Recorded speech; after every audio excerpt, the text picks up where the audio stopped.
of building startup communities and what that meant. To define the startup community, it has one goal, which is to help entrepreneurs succeed. And so when you're thinking about a startup community and engaging with the startup community, you can use that framing and say, you know, is what I'm doing helping entrepreneurs succeed?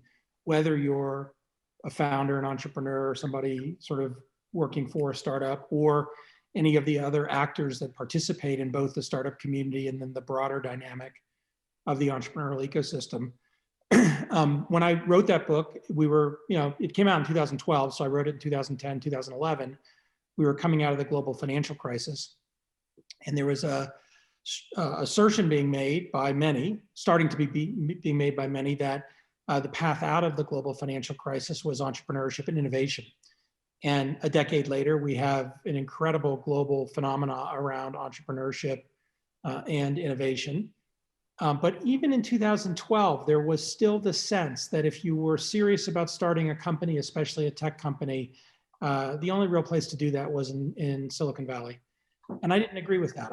I've been successful as an investor and an entrepreneur all over the United States. I've never lived in the Bay Area. I've invested plenty in the Bay Area, and it's an amazing place.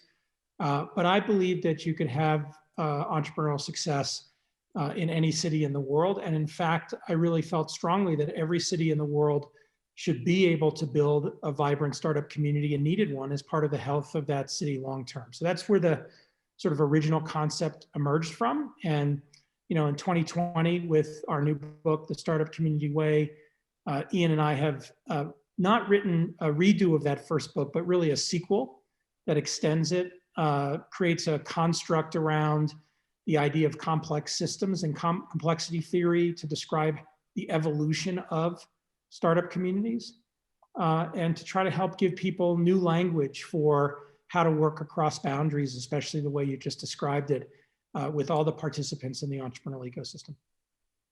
Well, maybe I would love you guys to elaborate a bit more on that for anyone that may not have read the book, because normally, at least here in the Nordics, when we look at communities, we tend to do it from like a bit of a being nice angle, right? There should be a space for everyone and everyone can fit in, and it's a place to help each other. And sometimes it becomes so soft that I think that the very business-minded players in it feel like, oh, that's nothing for me. That's for the people who are not busy with their real job. Can you talk a little bit how a community benefits people, and why is it worth it? I mean, you guys are both successful people, yet you still spend time on communities and helping others. Is that just an American thing that we don't understand over here, or is it really worth it? Yeah, I'll take that. Well, it's absolutely worth it. You know, a community doesn't have to be, I guess the phrasing is soft, right? Ultimately, entrepreneurship, entrepreneurial ecosystems, if we want to use that language, are organized through networks, right? And the entrepreneurial journey is really the search for understanding, right? To, you know, acquire the resources needed, whether that's you know, talent, a co-founder, access to customers, right? Maybe access to investors, a particular type of knowledge, right? How do I, you know, when do I need a lawyer and for what purpose? Most of these things are intangible. They occur through relationships with other human beings, right? And that's a lot easier when people are engaging in a trustworthy way, right? The currency of exchange in this environment is trust. So a community forms around this for two reasons. First of all, this exchange, a lot of this exchange is informal, as I mentioned. So the relationships actually matter. You know, I can cite, you know, years of research around, you know, how venture capital decisions are made, right? Social capital is this construct, which we call networks of trust. But the other part of this too is, and I would just ask some of the more critical actors in the business sector or the government sector who view this as soft, you know, entrepreneurship is really, really hard. And it's not just this exchange, this economic exchange that we're describing, but really about an emotionally supportive environment, right? There's a reason why entrepreneurs are gravitating towards the more, I would say the familial definition of a community, right? They need that support. They're dedicating so much of their lives to this that they need that kinship, right? And so my plea would be to have a little more empathy for that, and to not view it as being soft, but just as being real and reflective of what they're actually going through. Yeah. So see it as human, right? But then when you say that it's about putting founders first, I think that most actors in the ecosystem we have over here, or at least a lot of them, would see it as, this isn't about entrepreneurs, this is about job creation. What are you guys' thoughts on that? Does that change the way you interact and you do or you kickstart community if you see it as a societal job creation exercise versus if you see it as help entrepreneurs first? I'll grab that one because it's a great actually example of why it's important to understand startup communities and the dynamics around startup communities. So let's take an actor, say in government, and the person in government says, one of my goals is job creation. That's what I'm focused on. And they go to the startup community, or they go to entrepreneurs and say, hi, I'm here to help. My goal is job creation. Now remember, the goal of the startup community is to help entrepreneurs succeed. If I'm an entrepreneur and you come to me and say, my role is to help create jobs, I want to create jobs, my response as an entrepreneur is, I don't need that help. That's what I do. That's what my thing is. If I'm successful, I create jobs. So the output of the thing I do is the thing that's your goal. And so that actor, that person in government, instead of creating jobs as their way of engaging with the startup community, if they recognize that a successful startup community will create jobs, which is what their goal is, they can then shift their thinking to say, okay, what are the other things I can do to help the entrepreneurs be successful so those companies will grow and the entrepreneurs will create jobs? So this happens over and over and over again in the context of startup communities, which is part of the reason we differentiate between a startup community and an entrepreneurial ecosystem. In the book, in the Startup Community Way, we have a chapter which talks about the difference. And maybe you should just outline that in case there's someone who haven't read the book. Yeah, so in that doubt it, right? But just in the I'll give the Cliff Notes version. We describe very clearly this notion of a startup community is at the core, and the goal, again, one goal of a startup community, help entrepreneurs succeed. So whenever you're engaging with the startup community, the question should be, is the actions that I'm taking, are the things I'm doing, are the interactions helping entrepreneurs succeed? Around that, a superset of that is the entrepreneurial ecosystem. And that ecosystem consists of a bunch of actors, including founders and entrepreneurs, but it also includes government, university, large companies, service providers, nonprofits. And each of those actors have agendas and goals that go beyond just helping entrepreneurs succeed, which is normal and good. And the entrepreneurial ecosystem then gives them sort of voice to be able to execute on those other agendas, in addition to helping the startup community grow and develop, or basically helping entrepreneurs succeed. Now, the interesting thing about this is we separate into three categories or three labels for different entities. In the startup community, you have leaders who are entrepreneurs. The entrepreneurs have to be the leaders. You have to have a critical mass of them. We also have another archetype called instigator. And instigators are members of these other actors who are not entrepreneurs, but who play leadership roles in the startup community. And then all of the actors we refer to as feeders. So they provide a very important role in the startup community, but they can't run it. They can't control it. They can't manage it. They can't sort of organize it. And that's one of the other big challenges, is that these organizations, university, government, generally want to organize everything. And anyone who's an entrepreneur knows that that's not actually the way it works. Like, you can't organize it from the top down. It's very organic and it evolves from the bottom up. And it's a continual generative process from the bottom up. And that leads into something interesting, right? Because when you put it like that, am I then right to assume that when you guys are looking at ecosystems all over the world, you said that originally part of your goal was to show and help facilitate that this could happen all over the world. Is that one of the mistakes that happen when people want to help? Or are there other mistakes that are more critical? I mean, what are people doing wrong? Where they probably have good intentions. Maybe they're a corporation or they're an institution, but actually it turns out having the other effect. Well, I'll take a quick stab at that. I mean, this is all actually pretty simple. If you peel back what Brad just said, these principles are very simple, but they're not always easy to follow through with. And I'll just use, this is almost using that phrase archetype, right?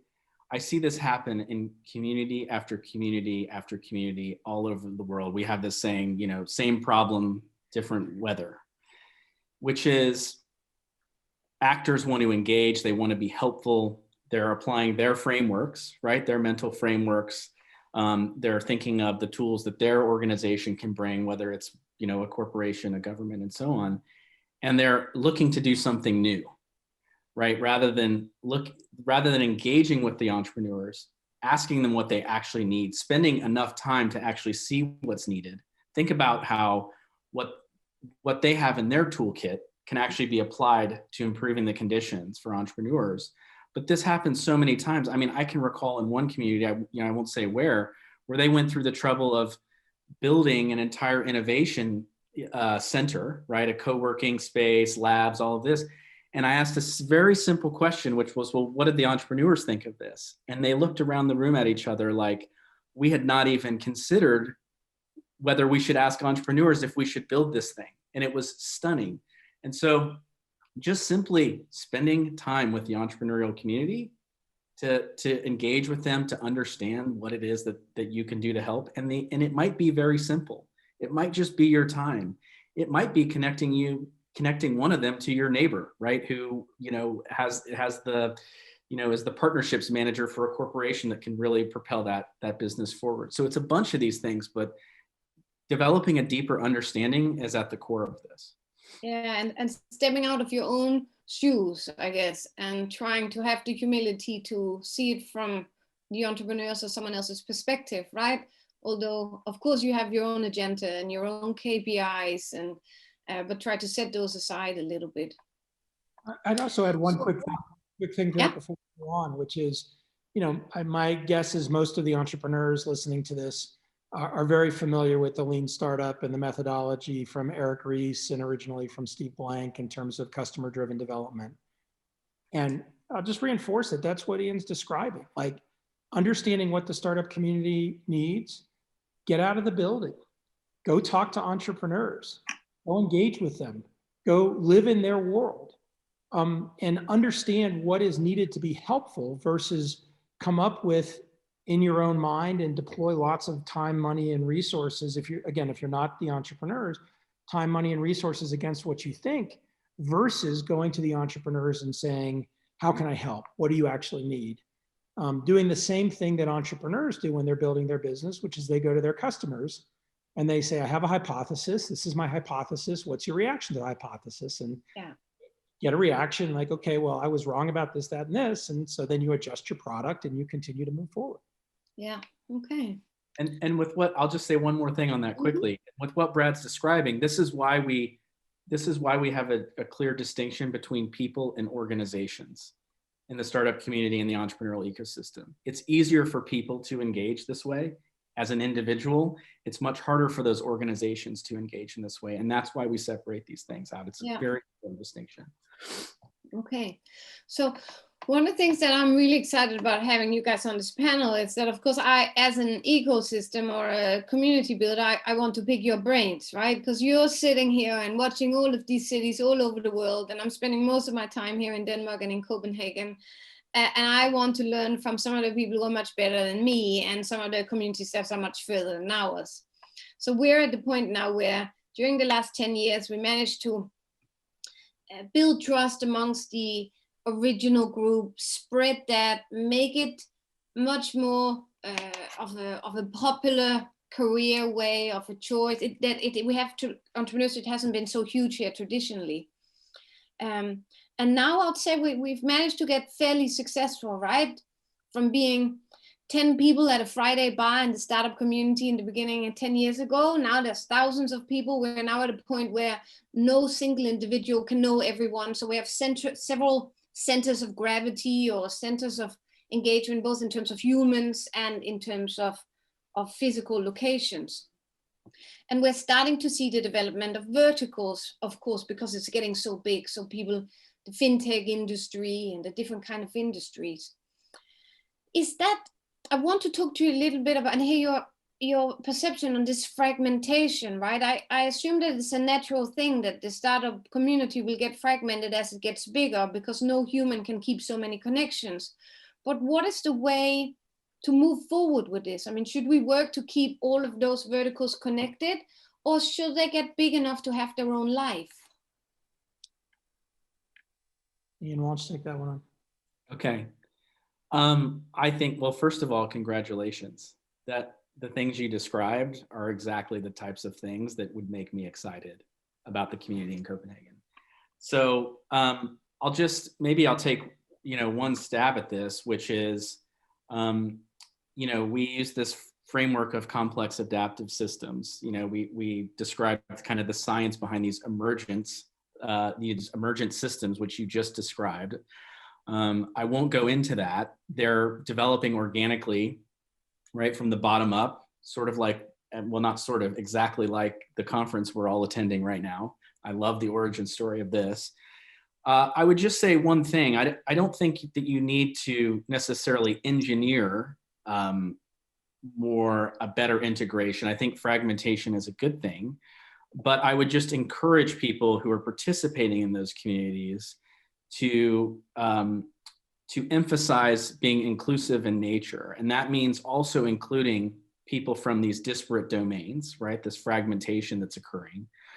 We spend a considerable amount of time in the book talking about how it's great that people are optimizing their parts. And if in this case, if you're talking about meetup groups around a certain technology or market segmentation, that's great, but don't forget about the integration of the parts. That's actually where a lot of the beauty lies. And so maybe going back to our previous discussion around what can governments do, or corporations or other institutions who want to get involved, but in a helpful way, look for those things that are working, right? Look for these emergent systems in the community and look for ways to support them, but also playing this role of connector. There's a foundation in the United States called the Blackstone Foundation, which has done an excellent job of this. They understand this at a deep level. They're not just funding new programs, they're structuring much of their funding around getting existing actors to work together better. And I think that's exactly the correct way to be thinking about this. Okay. I mean, I think that if I was to make an observation here, it seems like the community, as it's getting bigger and bigger, is getting organized also horizontally. Because there's a bit of a hero worship culture with startups and entrepreneurship these days. There are some people that manage to get either very rich or very famous, and then there's some people that manage to get recognized, and then there are some that are new, and then there are some that just love the stuff but still have no idea how to get started. And it seems that because people are trying to protect their time, they're interacting mostly with their own layer and aspirationally trying to, of course, interact with the layer on top of them. And that seems to have a few disadvantages, mainly that you're not spreading the power and the real strong connections down into the network. You're keeping them kind of on these horizontal layers. Is that an observation that you guys have seen other places? It's a great observation, and it's a great observation of something that creates real limitations in relatively short periods of time. what you're trying to do with any sort of emergent system is have lots of interactions between the different actors that are high quality. One of the most powerful things that can help a startup community grow is the idea of entrepreneurial recycling. And the idea of entrepreneurial recycling is not just recycling money, but experience, wisdom, perspective, network, connections, et cetera. So when an entrepreneur becomes successful, if she disengages from the rest of the emergent activity in the startup community, there's an enormous amount of value that's lost. If that entrepreneur invests her time, her money, her energy, her network into the lower, in your world, if you want to create a hierarchy, or the emergent layers of entrepreneurship, if you want to use a timeline, the next generation of entrepreneurs, that phenomena will continue. And you don't have to look any further than Silicon Valley for an example of this. The phenomena of Silicon Valley is based on entrepreneurial recycling. If you go back, 50, 75 years, you see that happening over and over and over again. In contrast, if you look at places in the US that were very, very large entrepreneurial places that had huge success for periods of time and then stalled and collapsed, you don't have to look any further than Detroit. And Detroit was once an amazing entrepreneurial ecosystem. The center of the automotive industry. If you go back to the 1920s and 1930s and 1940s, incredible amount of entrepreneurial activity. World War II happens. You have massive scale up in the United States of industrial production. Detroit is the center of it. It's the center of it globally. And all of a sudden, it starts to become very stratified and very balkanized. And the people that are on top of the ecosystem don't engage with anybody else. And there's no sort of, it's all zero-sum thinking. I win, you lose, versus we're going to participate and work together and have a positive sum outcome. And that just leads to collapse. I think it happens even faster with technology-based entrepreneurship and contemporary entrepreneurship because of globalization, because of networks, because of the way the internet disseminates information, because of the way that we can interact without having to be physically together all the time in substantive ways. And so, the idea of someone protecting their time because they only want to move up in the strata, in some ways almost takes them out of the startup community rather than engages them back in it. Yeah. Last comment I'd make, and as somebody who's seen this over time and benefited from it, there's this whole idea that's very powerful, that we talk about in Techstars all the time, which is give first. And the language that it came from was this idea of pay it forward, where if somebody did something for you, you would then do something for someone else. And give first is a different construct because what it means is that you're willing to put energy into something without defining it transactionally. And it's not that that ever ends, that you continue to put energy into things that you care about and that are important to you, especially those things that benefited you and helped you get to where you are. And that creates a very powerful positive feedback loop. And that's interesting you said, because we're running out of time now, but that seems like a really great place to end. Is that, would you say that that's what people can remember in their own role, that help others before you get help yourself, or pay it forward? Is that a good I think practical tool to finish with? Yeah, I think it's an essential part of the value system. Like, put energy, and I would describe it slightly differently. Put energy into a system without defining the relationship up front. It's not altruism. You expect to get something back. You just don't know when you're going to get it back, from whom, over what time period, in what consideration, and what magnitude. And if you think about it from an entrepreneurial perspective, and you can get people in the startup community doing that, amazing things emerge. And I would suggest that my guess is TechBBQ is a great example of that. Yeah, and definitely. You all of a sudden you get an amazing number of things out that you couldn't have predicted on day one. Yeah. You couldn't have planned it. And that's the phenomena of how complex systems work. And that's, I think, why Ian and I have enjoyed sort of collaborating so much over the last couple of years, because it applies to so many different places. There's so many different things. Okay. Well, we're out of time now, Ian. Do you have a last 2 words that you want to wrap up with? Yeah, just on that gift.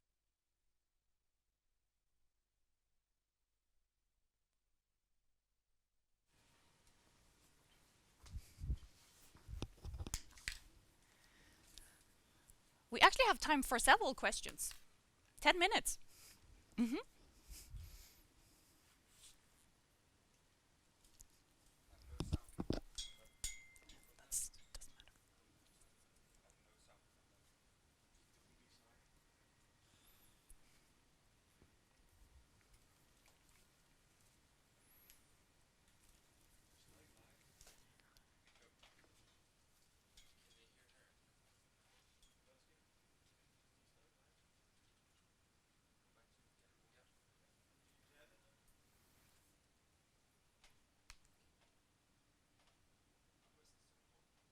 Can you hear me?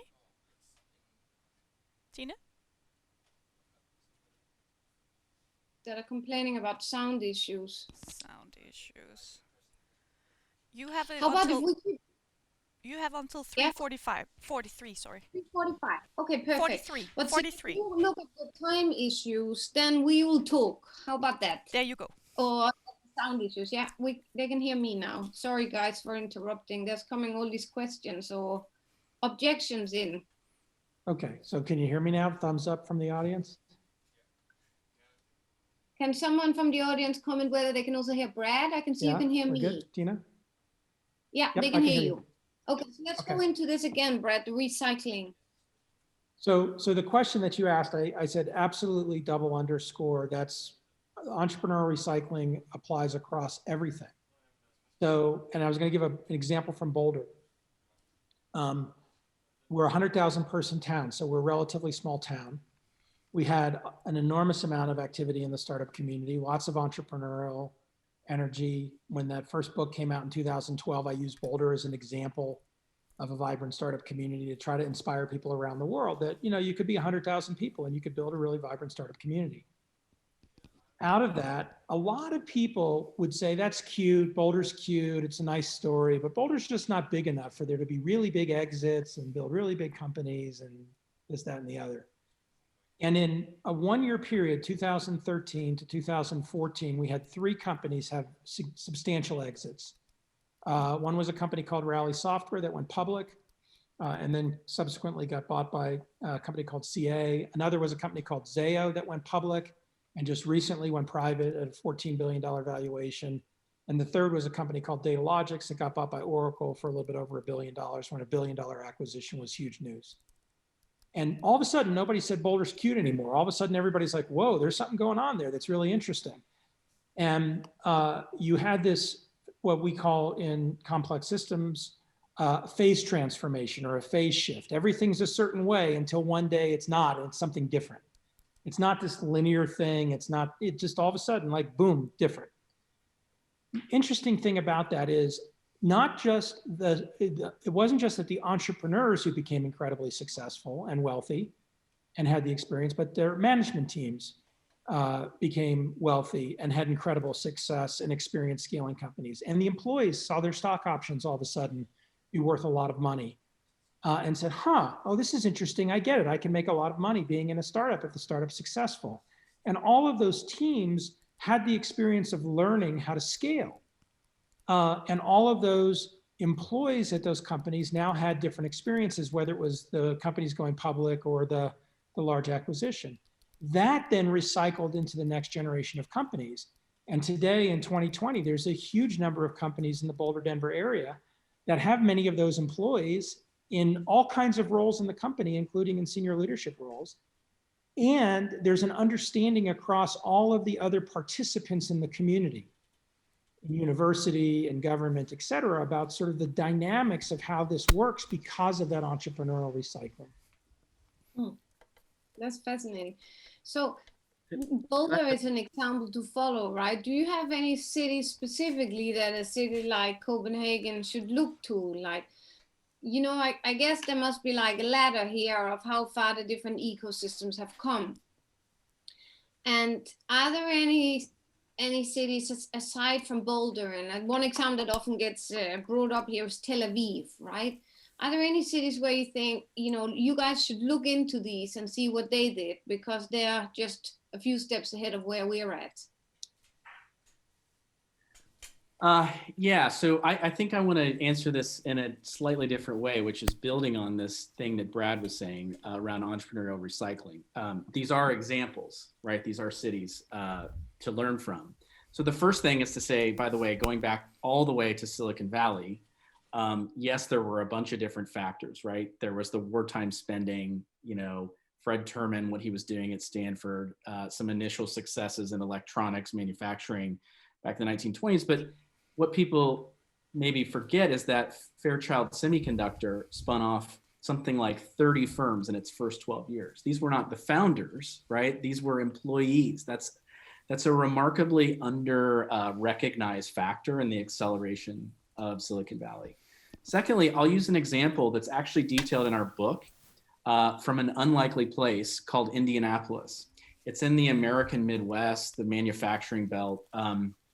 And a gentleman who provided a guest essay in our book named Scott Dorsey is a single individual and some collaborators who are responsible for accelerating this ecosystem forward.